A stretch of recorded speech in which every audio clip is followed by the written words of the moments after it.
telling to me that you decided to use your words and your time for that. It turns out that Democrats, even Democrats in Congress, are patriots as well.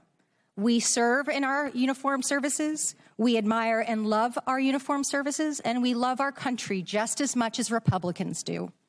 In fact, in this body, I and Representative Bacon, who you just spoke to, led the junior enlisted pay raises that you now sit there and laud as and take credit for. We led the closing of the BAH, which then you ended up poaching and using for other things. This body led and authorized Ukrainian funding that is now being withheld. You also, in your opening remarks, strangely admonished us here for not being patient with the results of your 2-month war, a war of your suggestion to this president, a war of your choice, a war you executed without congressional consultation. And so it shouldn't be shocking, sir, Mr. Secretary, that we have questions. Indeed, it's constitutionally our right to do so. So to be clear, despite a brilliant performance by our men and women in uniform, despite thousands of tactical successes, Iran still has nuclear material, still has air defenses, still has small boats, and still has the Strait. So despite the fact that your recent comments indicate that operations appear to be finished, there clearly is more work that needs to be done.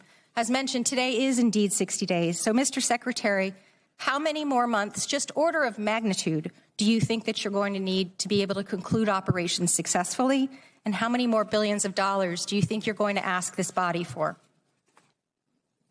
Well, as you know, and as the president has stated, you would never tell your adversary, especially once you've that is the line that you always. Especially once you've give me an order of decimated their military and you control their 3X, strait. 4X. How long you would be committed to the mission? And the next thing that you mentioned in your opening remarks, Mr. You would never do that. Secretary, is that you called on, which astounded me, examples of the Afghanistan war, the Iraq war, and the Vietnam war. Those are stunning examples to me of something that didn't go our way. We had the opportunity to execute on those wars quite well, but we didn't accomplish any mission, in my opinion, and I think you would agree on that as well. My point is this effort is not those efforts. That's exactly it. Is this war shaping up to be that war? Because it has every We're shaping up to get the same kind of Democrats we got in those wars who were naysayers from the beginning, undermining the progress of troops. Can we just have a conversation about the country and the nation and not about parties? The Democrat Party wanted to socially engineer the Department of War. We've had to undo that and get it to a point where it's capable of projecting power. And clearly, that's exactly you're not what able to we've have done. that conversation. So I will move on, sir, and I'm going to reclaim my time. General George, let's talk about a guy who's a patriot, somebody who every single person here in this dais and down there in that audience and out there in this world has huge admiration for. Why did he get fired? Well, as with any moves we make with general officers, first of all, I thank them for their service.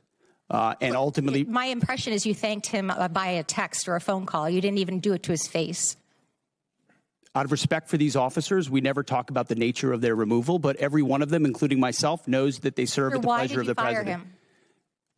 Ultimately, out of respect to these officers, we don't reveal it. However, I will note, it's very difficult to change the culture of a department that has been destroyed by the wrong perspectives. So you think General George destroyed a culture? There are many, we've gotten rid of many general officers in this administration because we need new leadership. You have no way of explaining why you fired one of the most decorated and remarkable men who's ever served needed new leadership.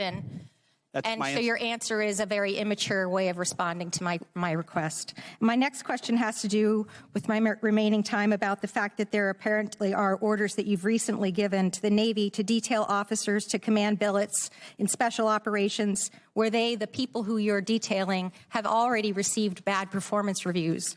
They've received negative fitness reports. Is there a truth to that statement, sir? I'm not aware of what you're referring to.